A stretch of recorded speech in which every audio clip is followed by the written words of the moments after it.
Combination. हमारे पास आज हम यहाँ पे डिस्कस करते हैं कि अगर मेरे पास सेल्स पैरेलल कॉम्बिनेशन के अंदर हो तो वो कैसे काम करते हैं। सेल अगर मेरे पास पैरेलल कॉम्बिनेशन में है तो वो हमारे पास कैसे काम करेंगे, करंट कितना निकलेगा, इक्विवेलेंट ईएमएफ कैसे निकालेंगे, ये सारी चीजें आज मैं डिस्कस करता हूँ। तो हमारा आज का टॉपिक है this cell in the parallel combination, this cell in the parallel combination. मेरे पास सेल अगर पैरेलल कॉम्बिनेशन में आते हैं तो ये स्ट्रक्चर कुछ ऐसे नजर आता है। ये पहला सेल, ये हमारे पास इसकी इंटरनल रेजिस्टेंस, और हमारे पास ये दूसरा सेल और ये हमारे पास इसकी इंटरनल रेजिस्टेंस। हमारे पास पहले सेल की EMF E1, internal resistance R1, आपके पास EMF E2, internal resistance R2 के बराबर है। इन दोनों सेल्स की जो पोलैरिटी है, समझो जो हमारे पास इन दोनों सेल्स की पोलैरिटी है, ये हमें यहाँ पर साफ नजर आ रही है कि यहाँ पर मेरे पास पॉजिटिव है तो यहाँ पर भी पॉजिटिव है। अगर हमारे पास यहाँ पर नेगेटिव है तो आपके पास यहाँ पर भी नेगेटिव है। तो हमारे पास एक तरफ पॉजिटिव, उधर भी पॉजिटिव, इधर नेगेटिव, इधर भी नेगेटिव। तो ऐसे सेल्स को हम पैरेलल कॉम्बिनेशन के अंदर बोलते हैं। हमारे पास सबसे पहली चीज क्या है कि हम ऐसे स्ट्रक्चर की effective electromotive force, effective electromotive force को निकालने की कोशिश करते हैं, इफेक्टिव इलेक्ट्रोमोटिव फोर्स को निकालने की कोशिश करते हैं। तो हमारे पास इसकी इफेक्टिव इलेक्ट्रोमोटिव फोर्स किसके बराबर आ जाएगी, ईएमएफ। ये देखना बच्चे, ये फोकस करना है, यहाँ पर आपने लाइन खींचनी है। ये मेरे पास है E1 अपॉन R1, ध्यान से देखना बच्चे, ये फॉर्मूला आपको याद करना पड़ेगा। सो E1 divided by R1 plus of E2 divided by R2, और नीचे 1 अपॉन R1 प्लस 1 अपॉन R2। तो हमारे पास इसके नीचे क्या आ जाएगा, 1 अपॉन R1 प्लस 1 अपॉन R2। ये बात ध्यान से समझना। मेरे पास पहली टर्म के अंदर E1 अपॉन R1, दूसरी टर्म में E2 upon R2, E2 upon R2, denominator में 1 अपॉन R1 प्लस 1 अपॉन R2, 1 अपॉन R1 प्लस 1 अपॉन R2, पहली चीज। और फिर मेरे पास आ जाएगी इफेक्टिव इंटरनल रेजिस्टेंस। तो मेरे पास नेक्स्ट आ जाएगी इफेक्टिव इंटरनल रेजिस्टेंस। आपके पास इफेक्टिव इंटरनल रेजिस्टेंस, मेरे पास इफेक्टिव इंटरनल रेजिस्टेंस किसके बराबर आ जाएगी, हमारे पास इफेक्टिव इंटरनल रेजिस्टेंस आ जाएगी 1 upon small r is equal to 1 अपॉन R1 प्लस 1 अपॉन आपके पास R2। तो 1 अपॉन R1 प्लस 1 अपॉन आपके पास R2, 1 अपॉन R1 प्लस 1 अपॉन R2 जो कि इफेक्टिव इंटरनल रेजिस्टेंस है। और फिर हम इस सेल के एक इक्विवेलेंट डायग्राम को बनाने की कोशिश करेंगे। इस कॉम्बिनेशन को अगर मैं एक सिंगल सेल और सिंगल इंटरनल रेजिस्टेंस में कन्वर्ट करूं तो ये मेरे पास कैपिटल E आ जाएगा और ये हमारे पास यहाँ पर R ओम आ जाएगा। तो एक जगह पर मेरे पास कैपिटल E आ जाएगा और दूसरी जगह पे मेरे पास यहाँ पर स्मॉल r ओम आपके पास आ जाएगा। So this is the effective electromotive force and this is the effective internal resistance. तो हमारे पास यहाँ पर ये सेल्स आपके पास पैरेलल कॉम्बिनेशन के अंदर आपके पास आ जाएंगे। अब देखते हैं कैसे। फॉर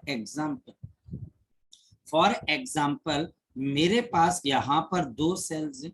हमारे पास ये पहला सेल, ये आपकी इंटरनल रेजिस्टेंस, ये मेरे पास दूसरा सेल और ये हमारे पास इसकी इंटरनल रेजिस्टेंस। मेरे पास यहाँ पर इसकी वैल्यू आपके पास 10 वोल्ट, इंटरनल रेजिस्टेंस 2 ओम के बराबर। ये मेरे पास यहाँ पर 20 वोल्ट और इंटरनल रेजिस्टेंस 2 ओम के बराबर है। और टीचर मुझे बोलता है अगर ये दोनों सेल्स आपके पास पैरेलल में, अगर ये दोनों सेल्स मेरे पास यहाँ पर पैरेलल में है, आपके पास calculate effective EMF, calculate the effective EMF, calculate the effective EMF, आपको एक तो effective EMF निकालनी है, calculate the effective EMF and the internal resistance and the internal resistance and the internal resistance of the cell and the internal resistance of the combination of the combination of the combination of the combination। तो ये कैसे मिलेगा जरा check कर लेते हैं। तो हमारे पास इसका सॉल्यूशन जरा फोकस करके निकाल लेते हैं। फोकस करना, मेरे पास यहाँ पर इसकी इफेक्टिव ईएमएफ कैसे निकलेगी, ये लाइन खींची हमने। तो सबसे पहले मेरे पास 10 divided by 2 plus of 20 divided by 2 and divided by 1/2 plus 1/2, ऊपर मेरे पास 5 प्लस ऑफ 10 और नीचे हाफ प्लस हाफ। तो इसकी इफेक्टिव ईएमएफ कितने के बराबर आ गई, 15 वोल्ट। ये दोनों सेल मिलकर मुझे 15 वोल्ट के सेल जितने आपके पास क्या देगा बच्चे, पावर देगा। ये मुझे 15 वोल्ट के बराबर के सेल के क्या देगा बच्चे, आपके पास यहाँ पर पावर देगा बच्चे। हमारे पास ये 15 वोल्ट के सेल के बच्चा हमारे पास यहाँ पर पावर देगा। क्लियर होगी बात। अब ध्यान से समझो, हमारे पास यहाँ पर अगर आप देखें तो आपके लिए नेक्स्ट पॉइंट क्या आता है, फोकस करना। अब मैं इसके नेट इंटरनल रेजिस्टेंस निकालूंगा। 1/r is equal to 1/2 plus 1/2। तो हमारे पास इंटरनल रेजिस्टेंस नेट कितने के बराबर आ जाएगी। Now this will be equal to 1 ohm. ये हमारे पास इसके बराबर आ गई, 1 ओम के बराबर आ गई। क्या मुश्किल है, बहुत इजी है। अगर मेरे पास सर 3 सेल आ जाएं तो हम तीनों सेल का भी निकाल लेंगे, कोई दिक्कत वाली बात नहीं। अगर सर मेरे पास तीनों सेल आ जाए, मेरे पास 3 सेल है, ये पहला सेल इंटरनल रेजिस्टेंस, ये मेरे पास यहाँ पर आपके पास दूसरा सेल, ये आपके पास इसकी इंटरनल रेजिस्टेंस, ध्यान से समझना। ये मेरे पास यहाँ पर तीसरा सेल और ये इसकी इंटरनल रेजिस्टेंस। और मेरे पास यहाँ पर क्या आ गया बच्चे, 10 वोल्ट 1 ओम। हमारे पास यहाँ पर आ गया, we can write down the 20 volt आपके पास 2 ओम। और मेरे पास यहाँ पर आपके पास आ गया 12 वोल्ट और आपके पास 3 ओम। टीचर बोलता है इस कॉम्बिनेशन की इफेक्टिव ईएमएफ किसके बराबर होगी। आपके पास इसकी इफेक्टिव ईएमएफ किसके बराबर होगी और इफेक्टिव इंटरनल रेजिस्टेंस किसके बराबर होगी, बता सकते हो आप मुझे। तो मेरे पास इफेक्टिव ईएमएफ किसके बराबर आ जाएगी, लाइन खींच लेते हैं। तो मेरे पास 10 divide by 1 plus 20 divide by 2 plus of 12 divided by 3 and 1/1 plus 1/2 plus 1 आपके पास 3। अगर मैं सॉल्व करता हूं तो e की वैल्यू किसके बराबर है, 10 प्लस ऑफ 10 प्लस ऑफ 4। नीचे मेरे पास एलसीएम 6, तो 6 प्लस 3 प्लस ऑफ 2।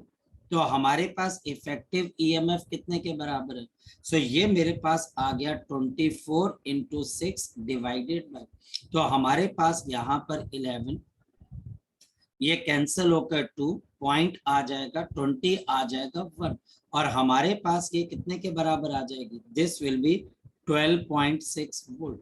आपके पास इफेक्टिव ईएमएफ कितने की है, तीनों को मिलाकर आपके पास ये तीनों सेल्स की ईएमएफ हमारे पास 12.6 वोल्ट के आसपास हो जाएगी।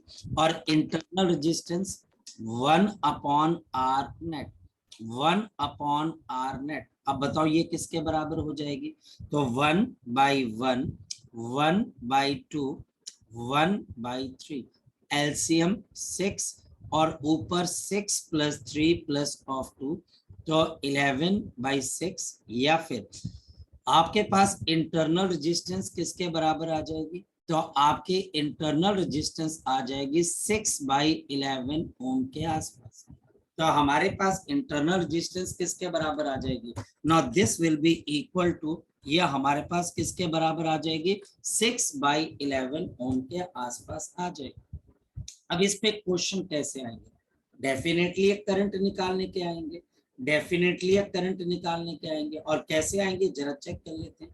हमारे पास यहाँ पर ये क्वेश्चन आपके पास कैसे आएगा, फोकस करना, बड़ा सिंपल सा क्वेश्चन आएगा। हमारे पास यहाँ पर जो क्वेश्चन आएंगे बच्चे, वो आपके पास कुछ इस तरीके का होगा। फोकस करें। मेरे पास यहाँ पर दो सेल्स हैं पैरेलल में, ये एक सेल, ये आपके पास इंटरनल रेजिस्टेंस, ये दूसरा सेल, और ये इंटरनल रेजिस्टेंस। और फिर मेरे पास यहाँ पर नीचे की तरफ आपके पास एक, ये दोनों मैंने गलती से सीरीज में ले लिए, ये वाला क्वेश्चन बाद में देखेंगे, रुको जरा। ओके, अभी इसको बाद में देखेंगे, मैं पहले एडवांस लेवल पे चला गया एकदम से। ये पहला सेल, और ये मेरे पास यहाँ पर दूसरा सेल, और मेरे पास यहाँ पर ये सेल कितने के बराबर है? चलो 10 वोल्ट 2 ओम, और बच्चे हमारे पास यहाँ पर 12 वोल्ट, और आपके पास यहाँ पर मेरे पास आ गया 1। और मुझे जो करंट चाहिए वो ऐसी किसी इंटरनल आपके सॉरी एक्सटर्नल रेजिस्टेंस ऑफ 10 ओम के अक्रॉस चाहिए। अब मुझे यहाँ पर करंट चाहिए सर्किट में, कितने के बराबर होगा? In order to find the current, in order to find the current, in order to find the current, in order to find the current, we must find net internal, आपके पास net, आपके पास EMF of the two cells in this series, two cells in this series, and the net internal resistance of the combination, net internal resistance of the combination, net internal resistance of the combination, of the combination। तो net internal resistance combination का चाहिए, और साथ ही साथ बच्चा हमारे पास हमें यहाँ पर नेट ईएमएफ भी चाहिए। एंड आफ्टर दैट, और उसके बाद after that we will be able to find the current, able to find the current, और उसके बाद ही हम करंट को निकाल पाएंगे। पर नेट ईएमएफ कैसे निकाले? नेट ईएमएफ कैसे निकाले? लो जी, 2 मिनट का काम है, देखो कैसे। सॉल्यूशन, जरा नेट ईएमएफ कौन बच्चा बताएगा? मेरे पास ये पहला सेल है 10/2, प्लस ये दूसरा सेल है 12/1, नीचे 1/2 प्लस 1/1, ऊपर मेरे पास 5 प्लस ऑफ 12, नीचे 3/2, ऊपर 17 डिवाइडेड बाई 3 और 2 ऊपर 34 अपॉन आपके पास 3, तो 11 पॉइंट आपके पास यहाँ पर कितना आ जाएगा? 11.3 वोल्ट की ईएमएफ आ गई। और मेरे पास अब क्या आ गई? नेट इंटरनल रेजिस्टेंस, तो 1/R is equal to 1/2 plus 1 और 3/2, और the internal resistance will be equal to 2/3, और ये आपके पास कितना आ गया? 0.6 ओम। ये हमारे पास कितने के बराबर आ गया? 0.6 ओम के बराबर आ गया। अब मुझे क्या चाहिए? करंट चाहिए। जल्दी बता दो अब करंट किसके बराबर आ जाएगा? तो मेरे पास करंट आपके पास आ गया EMF 11.3 divided by 0.6 plus of 0.6 plus of आपकी एक्सटर्नल रेजिस्टेंस कितने की है? 10, तो आपके पास यहाँ पर 10, तो 11.3 अपॉन 10.6, तो 11.3 डिवाइडेड बाई 10.6। जरा मैं देखता हूँ अप्रोक्सीमेटली ये करंट आपके पास कितना आ जाएगा। तो हमारे पास 11, आपके पास 0.3 एंड डिवाइडेड बाई आपके पास कितना बच्चे?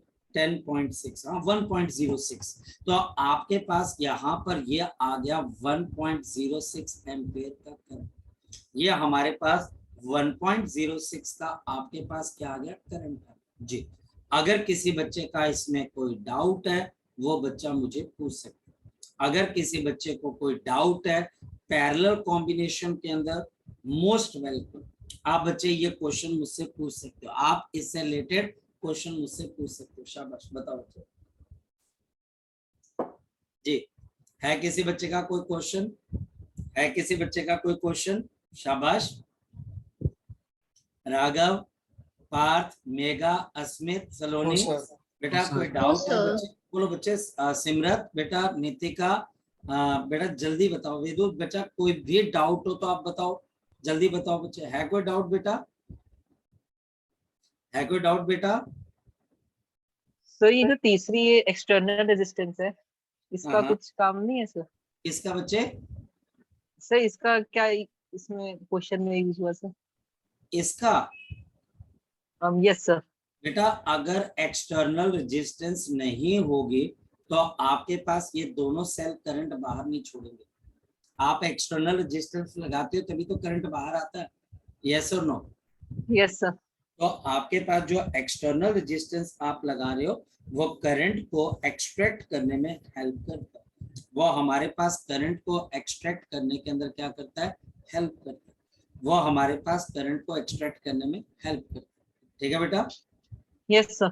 चलो, सो हमारे पास यहाँ पर आपके पास ये क्वेश्चन हो गया। 3 सेल आएंगे तो भी हो जाएगा, 4 सेल आएंगे तो भी हो जाएगा। बस अब आपको यहाँ पर ये बात समझ में आनी चाहिए। हम यहाँ पर बात करते हैं इसके जर्नल सॉल्यूशन। हम यहाँ पर इसका जर्नल सॉल्यूशन समझने की कोशिश करते, जैसे कल हमने सीरीज के लिए देखा था। मेरे पास यहाँ पर एक सेल है, ये आपके पास इसकी इंटरनल रेजिस्टेंस है। ये मेरे पास एक दूसरा सेल है, ये भी इंटरनल रेजिस्टेंस है। ये मेरे पास एक तीसरा सेल है, ये भी आपके पास क्या बच्चे, इंटरनल रेजिस्टेंस है। आपके पास ऐसे बहुत सारे सेल है जिनके बच्चे हमारे पास कोई ना कोई इंटरनल आपके पास रेजिस्टेंस है। देखते रहना, हमारे पास यहाँ पर ऐसे करते करते बहुत सारे मेरे पास सेल है, ये 3 है। और ऐसा करते करते हमारे पास ऐसा आपके पास एक और सेल है जो कि लास्ट सेल है, जिसकी ईएमएफ ई है और इंटरनल रेजिस्टेंस स्मॉल आर के बराबर। मेरे पास यहाँ पर कितने सेल्स है? There are capital M cells are joined, the capital M cells are joined in parallel combination. These are joined in the parallel combination. ये बच्चा हमारे पास हम parallel combination के अंदर join कर रहे हैं। These are joined in the parallel combination. आपके पास सबकी EMF E है, internal resistance R, EMF E है, internal resistance R, EMF E है, इंटरनल रेजिस्टेंस R है, और EMF E है और इंटरनल रेजिस्टेंस R के बराबर। और आपके पास इंटरनल रेजिस्टेंस आपके पास किसके बराबर है बच्चा? आपके पास R के बराबर। ऐसे मेरे पास बहुत सारे सेल्स हैं। इन सेल से मुझे करंट चाहिए, तो इन सेल से बच्चे हमें करंट कैसे मिलेगा? ध्यान से समझना। जब आप इन सेल्स के अक्रॉस क्या लगा दोगे? जब आप इन सेल्स के अक्रॉस क्या लगा दोगे? एक एक्सटर्नल रजिस्टर आर को। अब सबसे पहले मैं यहाँ पर नेट ईएमएफ निकालूंगा। ये कैसे निकलेगी? तो E divided by R plus of E divided by R plus of E divided by R. और ऐसे मेरे पास यहाँ पर कितने टर्म्स है बच्चे? आपके पास कैपिटल M टर्म्स है। नीचे मेरे पास कितना आ गया? 1/r plus 1/r plus 1/r। और ऐसे भी मेरे पास यहाँ पर कितनी टर्म्स है बच्चे? Capital M terms. बताओ अब मेरे पास ऊपर क्या आ जाएगा? आपके पास M E, आपके पास स्मॉल r, और नीचे भी मेरे पास क्या आ जाएगा? M divided by r। और मेरे पास यहाँ पर अब आपके पास क्या आ गई? Now this is the net EMF. तो अब बताओ नेट ईएमएफ किसके बराबर आ गई? कैपिटल E के बराबर आ गई। समझे, नेट ईएमएफ कैपिटल ई के बराबर आ गई, लेकिन सबकी ईएमएफ बराबर है, सबके इंटरनल रेजिस्टेंस सेम है, तो ऐसा हो, तो आपके पास ऐसा होगा, अदरवाइज तो नहीं होगा। चलो आगे चलते। अब इस कॉम्बिनेशन के इंटरनल रेजिस्टेंस निकालेंगे, और क्यों निकालेंगे भैया, करंट चाहिए तो आपको रेजिस्टेंस भी तो चाहिए, तो 1/r नेट, तो आपके पास 1/r 1/r 1/r, और कितनी बार 1/r, m/10, तो हमारे पास r नेट की वैल्यू किसके बराबर आ जाएगी, आपके पास r नेट की वैल्यू आपके पास आ जाएगी small r upon capital M, small r upon capital M, small m upon बच्चे हमारे पास यहाँ पर क्या आ जाएगा, कैपिटल M आ जाएगा। अब करंट कितना निकला इसमें से, जरा चेक कर लेते हैं, ये पता लग गया ना कि आर नेट कैसे निकला। अब देखते हैं कि इस सर्किट में से करंट कितना निकलेगा, करंट, तो हमारे पास इस सर्किट में से आपके पास करंट कितना निकलेगा, ये जरा देख लेते हैं कि हमारे पास करंट कितना निकलेगा। तो हमारे पास यहाँ पर करंट की वैल्यू किसके बराबर है, आई, जो करंट है, करंट आपके पास यहाँ पर आ जाएगा ईएमएफ ई, और टोटल रेजिस्टेंस तो small r upon capital M plus of आपके पास यहाँ पर कैपिटल R, तो मेरे पास यहाँ पर क्या आ जाएगा, M इंटू ई, जरा देखो ये M ऊपर चला जाएगा, and small r upon capital M, and we have small r plus of बच्चे हमारे पास capital M, and we have small r plus of मेरे पास क्या आ गया, कैपिटल M। ये हमारे पास यहाँ पर इलेक्ट्रिक करंट की वैल्यू आ गई, ये मेरे पास यहाँ पर इलेक्ट्रिक करंट की क्या आ गई बच्चे, वैल्यू आ गई। अब ये करंट आपके पास मैक्सिमम कब हो सकता है, देखते, तो ये करंट आपके पास मैक्सिमम निकालना है, देखो कैसे होगा, तो दो सिचुएशन, पहला, अगर मेरी external resistance greater than internal resistance, अब याद करना सीरीज के अंदर क्या था, यहां पर सीरीज में मैक्सिमम करंट आता था, याद रखना, अगर रिवीजन है तो याद रहेगा। लेकिन अगर मेरे पास एक्सटर्नल रेजिस्टेंस, अगर मेरे पास external resistance greater than internal, greater than internal हो जाए, ग्रेटर देन इंटरनल हो जाए, अगर मेरे पास external resistance greater than internal हो जाए, तो मेरे पास क्या करंट मैक्सिमम आएगा, जरा चेक करें, तो आपके पास M E divided by M into R, तो मेरे पास यहाँ पर क्या आ गया, ई बाई आर, नो, बिल्कुल भी नहीं, आपका करंट कभी मैक्सिमम हो ही नहीं पाएगा, आपका करंट कांस्टेंट रहेगा, चाहे जितने मर्जी आप यहाँ पर सेल लगा दें, क्योंकि ये पैरेलल में, अगर मैं इन्हीं सभी सेल्स को इसी कंडीशन में सीरीज में लगाता, सोच के देखो, इन्हीं सभी सेल्स को इस कंडीशन में R greater than internal resistance लगाता, तो मुझे मैक्सिमम करंट मिलेगा, पैरेलल में नहीं मिलेगा। और फिर दूसरी चीज है, जब मेरे पास इंटरनल रेजिस्टेंस, जब आपकी internal resistance is a much greater than internal हो जाए, यानी कि मेरे पास internal resistance greater than external, internal resistance greater than external, greater than external, greater than external, greater than external, तो मेरे पास यहाँ पर आपके लिए करंट की वैल्यू किसके बराबर थी, तो हमारे पास करंट की वैल्यू किसके बराबर है, M E upon small R. ये देखो अब हमारे पास यस, यहाँ पर मुझे मैक्सिमम करंट मिल सकता है, कैसे मिलेगा, आप सेल्स के नंबर को बढ़ाते जाएं, सेल्स का नंबर m है, जितना बड़ा सेल्स का नंबर होगा उतना बड़ा करंट होगा, जितना छोटा नंबर होगा करंट उतना छोटा होगा।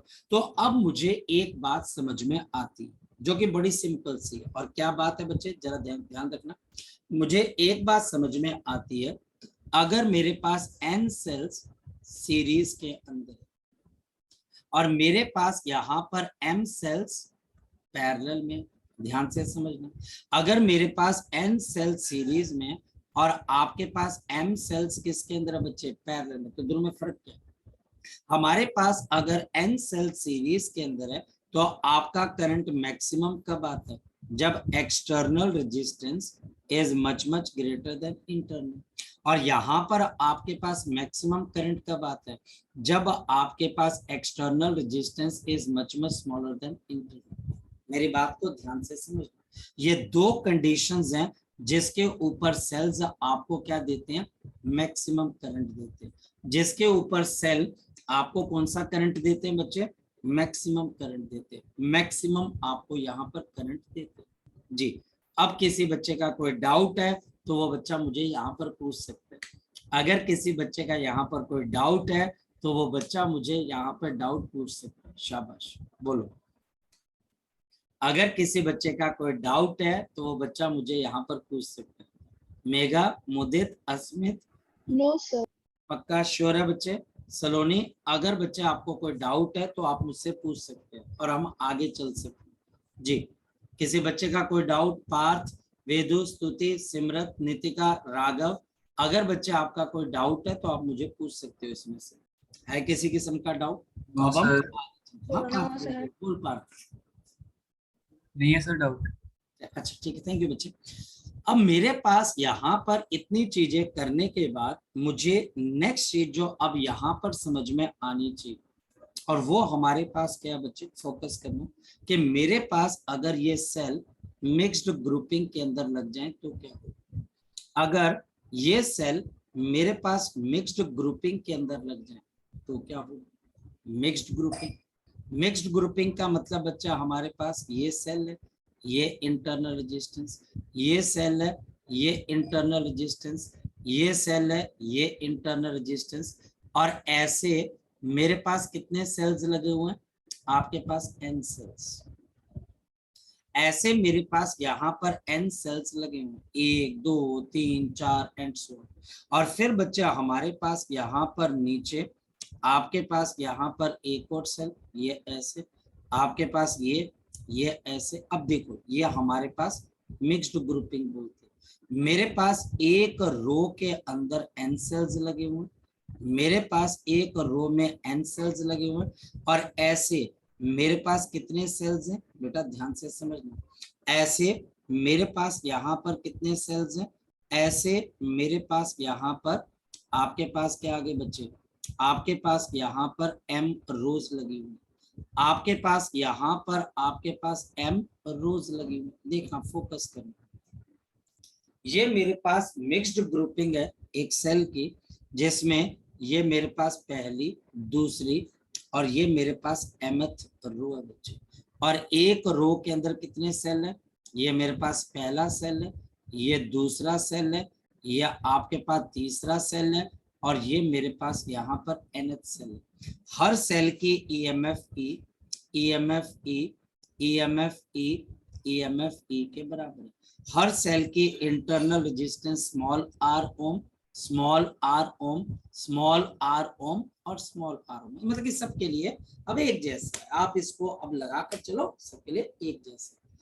तो अब मुझे इस सर्किट में से करंट चाहिए, अब मुझे इस सर्किट में से करंट चाहिए तो मुझे लगानी पड़ेगी रेजिस्टेंस, तो मुझे लगानी पड़ेगी रेजिस्टेंस, तो लगा दी मैंने रेजिस्टेंस R ओम। अब करंट कितना आएगा, करंट मैक्सिमम कब होगा, यही टीचर अब पूछेगा, देखते। सो इसकी सबसे पहले अब हम अजम्पशन लिखनी स्टार्ट करते हैं। देखिए हमारे पास क्या है कि consider we have mixed grouping of these cells, mixed grouping of these cells, mixed grouping of these cells. We have the mixed grouping of these cells with the m rows, with the m rows, and each row contains, और हर रो बच्चा आपके पास क्या contain कर रही है, आपके पास n सेल्स। हर एक रो बच्चा आपके पास कितना सेल कंटेन कर रही है बच्चे, ये हमारे पास n सेल्स को कंटेन कर रही है बच्चे। हमारे पास यहाँ पर मिक्स्ड ग्रुपिंग ऑफ सेल है जिसमें m रोज है और हर एक रो के अंदर बच्चा हमारे पास कितनी सेल्स हैं बच्चे, आपके पास यहाँ पर n सेल्स है। मेरी बात को समझ पा रहे, यहाँ पर मेरे पास इसके अंदर कितनी है बच्चे, आपके पास n सेल्स है, आपके पास n cells. Clear? Each cell has the EMF of, आपके पास क्या आ जाएगा, capital E and internal resistance, और आपके पास यहाँ पर इंटरनल रेजिस्टेंस किसके बराबर है, and the internal resistance of R। हर एक सेल के EMF आपके पास E के बराबर है और इंटरनल रेजिस्टेंस आपके पास किसके बराबर है, स्मॉल r ओम के बराबर। इस वजह से बच्चे हमारे पास, अब देखना, फोकस करना, देयरफॉर इस वजह से आपके पास एक रो के अंदर जो सेल आएंगे उनके टोटल EMF आपके पास NE और इंटरनल रेजिस्टेंस किसके बराबर आ जाएगी, NR के बराबर। फिर बच्चे हमारे पास यहाँ पर दूसरे के अंदर NE और बच्चे इंटरनल रेजिस्टेंस NR के बराबर, ये NR और ये मेरे पास NE। और ऐसी मेरे पास कितनी रोज हैं, आपके पास ऐसी मेरे पास कितनी रोज हैं, आपके पास M रोज है। ध्यान से समझना, तो मेरे पास NE और मेरे पास NR, ये आपके पास पहली रो, ये आपके पास दूसरी रो और ये मेरे पास यहाँ पर mth रो। और फिर मेरे पास यहाँ पर हम रेजिस्टेंसेस को आपके पास आउटपुट पे लगा देते हैं, यहाँ ये हमारे पास लगी and this is a R ओम, और ये बच्चा हमारे पास क्या आगे बच्चा R ओम के बराबर। अब पैरेलल का कहानी स्टार्ट हो जाएगी। पैरेलल के अंदर अभी हमने क्या सीखा कि पैरेलल के हिसाब से करंट कैसे आएगा, तो हमारे पास करंट आ जाएगा, ऊपर आपके पास NE ही रहेगा जो नेट एक की EMF है, internal resistance NR upon capital M plus of आपके पास एक्सटर्नल रेजिस्टेंस R।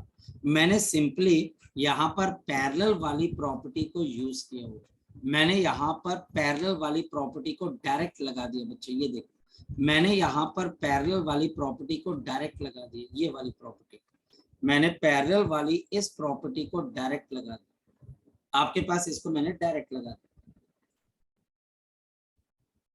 ये हमारे पास करंट की value A divided by small r upon capital M plus R, यानी कि अगर बहुत सारे सेल्स मेरे पास यहाँ पर पैरेलल में और सबकी EMF E और E है, तो ऊपर E आ जाएगा।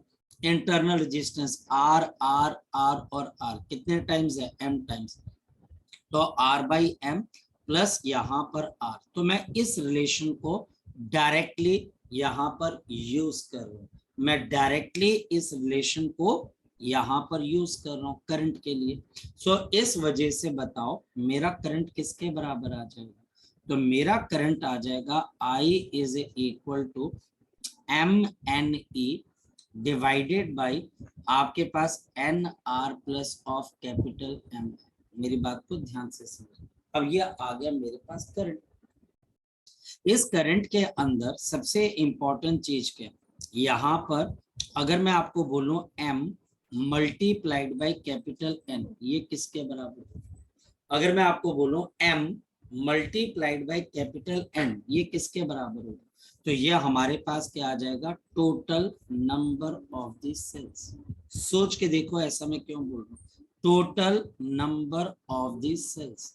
पता लग रहा है ये क्यों आया बच्चे, टोटल नंबर ऑफ सेल्स पता लग गया, ये हमारे पास टोटल नंबर ऑफ सेल्स क्यों आया, लग गया पता, क्योंकि एक रो के अंदर, फिर समझो, एक रो के अंदर मेरे पास यहाँ पर n सेल्स हैं और ऐसे मेरे पास यहाँ पर आपके पास कितनी रोज हैं, आपके पास m रोज हैं, तो n multiplied by n multiplied by m। अगर किसी स्कूल के अंदर आपके पास किसी स्कूल के क्लासरूम के अंदर मेरे पास 3 लाइंस हैं और एक लाइन में 10 बच्चे हैं और ऐसी 3 लाइंस हैं और ऐसी मेरे पास यहाँ पर 3 लाइंस हैं, और हर एक बेंच पे 10 बच्चा बैठा हुआ हर एक लाइन के अंदर, तो टोटल बच्चे कितने होंगे बच्चे? तो आप क्या कर देते हो 3 मल्टीप्लाइड बाई 10, तो आपके पास 30 स्टूडेंट्स है। सेम यहाँ पर भी हमारे पास सेम यहाँ पर भी है। क्या अगर मेरे पास यहाँ पर आपके पास m लाइंस है और एक लाइन के अंदर आपके पास कितने सेल्स हैं n, तो टोटल नंबर ऑफ सेल्स किसके बराबर आ जाएगा? m multiplied by n। तो ये मेरे पास यहाँ पर क्या आ जाएगा? m multiplied by n।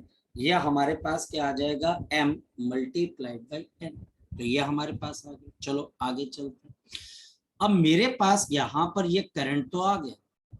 अब इस करंट को आगे कैसे लिखें बच्चे? I is equal to small n, which is the total number of cells, multiplied by EMF of each cell, divided by n into small r plus capital M into r। जहां पर n number of sales है, मेरे पास r क्या है बच्चे? Internal resistance, internal resistance. Capital M क्या है मेरे पास? कैपिटल M क्या है मेरे पास? कैपिटल M क्या है मेरे पास? यहाँ पर आपके पास टोटल रोज, क्या आपके पास रोज कितने के बराबर है? और मेरे पास यहाँ पर कैपिटल R किसके बराबर है? आपके पास यहाँ पर capital R is equal to, capital R is equal to the external resistance, external resistance. चलो क्वेश्चन करके देखते हैं, क्वेश्चन करके देखते हैं। हमारे पास क्वेश्चन क्या है? हमारे पास in a mixed grouping, in the mixed grouping of the cell, in the mixed grouping of the cell, in the mixed grouping of the cell, in the mixed grouping of the cell, यानी कि cell के mixed grouping के अंदर one, आपके पास यहाँ पर one of this cell, one of this cell has EMF of 2 volt and internal resistance of 1 ohm, and the internal resistance of 1 ohm, 1 ohm। we have आपके पास 10 such rows of the cells with one row, with the one row with the one row, with the one row containing, with the one row containing आपके पास यहाँ पर, आपके पास यहाँ पर 5 cells। calculate the current, calculate the current, calculate the current through external resistor, through आपके पास एक्सटर्नल रजिस्टर ऑफ, आपके पास of the 40 ohm, through the external register of the 40 ohm. तो ये क्वेश्चन मेरे पास मिक्स्ड ग्रुपिंग का सॉल्यूशन। मेरे पास यहाँ पर आपके पास EMF ऑफ सेल कितने के बराबर है? 2 वोल्ट के बराबर है। इंटरनल रेजिस्टेंस कितने के बराबर है? 1 ओम के बराबर है। मेरे पास M नंबर ऑफ रोज कितने के बराबर है? 10। नंबर ऑफ सेल्स कितने के बराबर है? 5 सेल्स। और मेरे पास एक्सटर्नल रेजिस्टेंस कितने के बराबर है? 40 ओम के बराबर।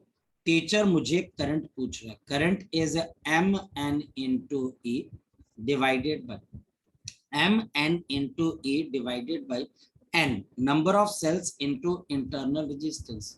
तो हमारे पास आ गया NR plus of capital MR। तो NR प्लस ऑफ बच्चा हमारे पास कैपिटल MR।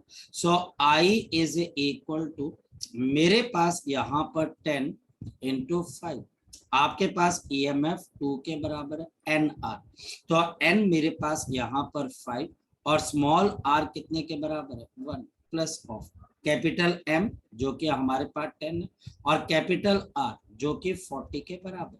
तो अगर हम ऊपर को सॉल्व करते हैं तो 100 डिवाइडेड बाय 5 प्लस ऑफ 400, तो आपके पास करंट की वैल्यू किसके बराबर है? 100 डिवाइडेड बाय 405। तो आपके पास यहाँ पर करंट की वैल्यू किसके बराबर है बच्चों? आपके पास यहाँ पर आपके पास करंट की वैल्यू आपके पास किसके बराबर है, 100 डिवाइडेड बाई 405। तो हमारे पास यहाँ पर अगर देखा जाए 100 डिवाइडेड बाई 405, तो आपके पास करंट कितने के बराबर आ गया, 0. आपके पास 246 एम्पियर के बराबर। तो हमारे पास 0.246 एम्पियर के बराबर, तो ये हमारे पास करंट की वैल्यू आ जाएगी जी। अब किसी बच्चे का कोई डाउट है, देखो अब मुश्किल हो जाएगी, ये लास्ट है, ये सेल के बच्चे हमारे पास लास्ट है। इसके बाद इफेक्टिवली आपके सिर्फ 3 टॉपिक्स बचते हैं इस चैप्टर में, किरचॉफ रूल्स और उसकी application, it will take 1 lecture. Then आपके पास heating effect of current, again it will take 1 lecture. और हाँ, मीटर ब्रिज एंड आपके पास meter bridge and Wheatstone bridge, another 1 lecture. Potentiometer आपके सीबीएसई के सिलेबस में नहीं है, सीबीएसई के सिलेबस में इस साल पोटेंशियोमीटर नहीं है, कलर कोडिंग नहीं है, इस साल बच्चा आपके पास resistance in series and parallel नहीं। तो हम मान सकते हैं बच्चे कि इसके बाद इफेक्टिवली 3 या 4, हद से हद 4 लेक्चर हैं बच्चे, जिसके बाद बच्चे हमारा ये चैप्टर फिनिश हो जाता है। मैक्सिमम कॉन्सेप्ट यहीं तक है बच्चे, इसके बाद इन कॉन्सेप्ट के एप्लीकेशन है और मैथमेटिकल है, आगे की चीजें मैथमेटिकल है बच्चे हमारे पास। तो हमारे पास अब ये चीजें मैथमेटिकल होने लग जाएंगी, बिल्डअप होने लग जाएंगी, बिल्डअप होने लग जाएंगी, ठीक है। सो हमारे पास यहाँ पर ये आपके पास करंट है। नेक्स्ट हमारे पास है, मेरे पास condition of maximum current, the condition for maximum current, for the maximum current in mixed combination, in the mixed combination, in the mixed combination, आपके पास मिक्स्ड कॉम्बिनेशन के अंदर मैक्सिमम करंट आपके पास कितना आएगा, ये स्कूल के अंदर टीचर आपको 3 मार्क्स के अंदर पूछेगा, ये स्कूल के अंदर टीचर आपको यहाँ पर 3 मार्क्स का पूछेगा। कैसे करना है मैं आपको समझाता हूँ, बड़ा सिंपल सी बात है। मेरे पास यहाँ पर करंट आपके पास किसके बराबर है, this is M N into E divided by N R plus of बच्चे हमारे पास कैपिटल एम, ये हमारे पास है। मुझे ये करंट मैक्सिमम चाहिए। अब देखो हम अपना दिमाग कैसे लगाते हैं, for maximum current, for the maximum current, for the maximum current, अगर मेरे पास यहाँ पर मैक्सिमम करंट मैं निकालना चाहता हूँ तो मेरे पास क्या होगा, फॉर द मैक्सिमम करंट मेरे पास N R plus capital M R. अब देखो मैं इसको कैसे लिख रहा हूँ, मैं इसको यहाँ पर ऐसे लिख रहा हूँ, under root of N R plus of under root of M R का होल स्क्वायर माइनस ऑफ बच्चे 2 इंटू, देखते चलना बच्चे, 2 into under root of N R into under root of आपके पास एम आर। लग गया पता मैंने कैसे लिखा, लग गया पता, पहले तो बताओ ये पता लग गया, लगा पता कि नहीं लगा पता, थोड़ा सा दिमाग लगाओ, नहीं पता लगा तो पूछ लो। पार्थ, राघव, नितिका, मेघा, पता लग गया बच्चे हमारे पास, पता लग गया बच्चे हमारे पास, मुदित, अस्मित, सिमरत, स्तुति, बेटा पता लग गया बच्चे इसके अंदर से, सलोनी। ये हमने क्या किया सोचो बेटा, अगर मैं इसका स्क्वायर करूंगा तो कितना आ जाएगा एन आर, इसका स्क्वायर करूंगा तो plus of M R, plus of 2 under root of N R under root of M R -2 under root of N R under root of M R. तो ये कैंसिल होकर बच्चे किसके बराबर आ जाएगा, ये ओरिजिनल इसी के बराबर आ जाएगा। लग गया पता ये मैंने कैसे लिखा, मैंने इसको थोड़ा सा घुमा फिरा कर लिखने की आपके पास कोशिश है। आप इसको ऐसा भी लिख सकते हो, देखो बच्चे चलो मैं आपको एक और चीज बताता हूँ, हम इसको ऐसा भी लिख सकते हैं, जरूरी नहीं है बच्चे कि ऐसा लिखे, मैं ज्यादा फ्रूटफुल भी लिख सकता हूँ, और वो ये है मुझसे थोड़ी सी कैलकुलेशन, मैं इसको ऐसे भी तो लिख सकता हूँ, under root of M R का whole square plus of under root of N R under root of M R, मैं ऐसे लिख सकता हूँ इसको। हाँ सर आप लिख सकते हो, अगर आप इसको एक्सपेंड करोगे तो हम इसको प्रॉपर इसी तरीके से क्या कर पाओगे बच्चे, यहाँ पर आप लिख पाओगे, बिल्कुल लिख पाओगे बच्चे, बड़े ढंग से आप यहाँ पर इसको कर पाओगे। अब मेरे पास यहाँ पर क्या चीज आ गई, देखो फोकस करो, हमारे पास यहाँ पर आपने इसको फोकस करना बच्चे कि कैसे आपको इसको सॉल्व करना, क्योंकि देखो मैक्सिमम करंट के लिए इसकी वैल्यू आपके पास क्या होनी चाहिए, मिनिमम। हम अब एक लॉजिक लगाते हैं, ये मिनिमम कैसे हो सकता है, अगर इसका ये वाला सम ड्रॉप होकर क्या हो जाए, जीरो। मेरी बात को देखो, थोड़ा सा दिमाग लगाओ, थोड़ा सा फोकस करो, मैथमेटिकली सोचो। अगर ये करंट मुझे मैक्सिमम चाहिए तो डिनोमिनेटर मिनिमम चाहिए। डिनोमिनेटर मिनिमम के लिए मैं डिनोमिनेटर को कुछ ऐसे लिख देता हूं, और फिर मैं ये बोलता हूं कि ये मिनिमम तब होगा जब इसका ये वाला सम जीरो हो जाएगा। या फिर मेरे पास under root of N R minus under root of M R is equal to zero, या फिर मेरे पास N R is equal to M R, या फिर मेरे पास एक्सटर्नल रेजिस्टेंस किसके बराबर हो जाए, एन आर अपॉन एम। जब हम इसकी वैल्यू इसके बराबर हो जाएगी तो आपके पास definitely you will get the maximum current. हमको यहाँ पर मैक्सिमम करंट मिल जाएगा। अब मैक्सिमम करंट के लिए मुझे क्या करना पड़ेगा, एम एन ई, और मैं लिख चुका हूं कि capital R N R upon M के बराबर, तो N R plus of M, और मेरे पास N R upon capital M, ये कैंसिल, तो M N E divided by मेरे पास आ गया 2nr, और मेरे पास m into e divided by 2r आ जाएगा। This will be divided by 2r। मैं इसको और भी चेंज, देखो चेंज करने के लिए बच्चे हम इसको चेंज कर सकते हैं। कोई बच्चा बोले कि सर मैं इसको कुछ और तरीके से लिख लूं, कि आपके पास ऐसा भी तो हो सकता है कि हमारे पास small r is equal to M R upon N, हो सकता है बच्चे, किसी ने मना नहीं किया, लेकिन एक्सटर्नल रेजिस्टेंस को हम चूज करते हैं तो हम उसकी वैल्यू को जस्टिफाई करेंगे, ना कि इंटरनल रेजिस्टेंस की। तो ऐसे केस के अंदर हमारे पास जो करंट आएगा यह हमारे पास यहाँ पर मैक्सिमम हो जाएगा ना, this will be the maximum current.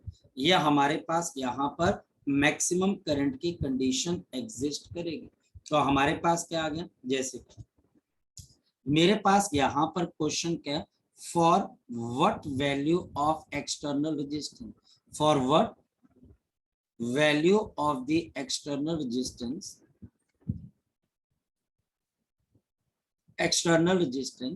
in mixed grouping, in the mixed grouping of 10 cells per row and 20 such rows and 20 such rows, the current is maximum. The current is maximum. The current is maximum. The current is maximum. Given that EMF of the cell, EMF of the cell 10 volt. EMF of the cell 10 volt. Resistance of the cell, resistance of the cell, resistance of the cell 10 ohm. Resistance of the cell 10 ohm. Resistance of the cell 10 ohm. तो हमारे पास N into R is equal to capital M into are.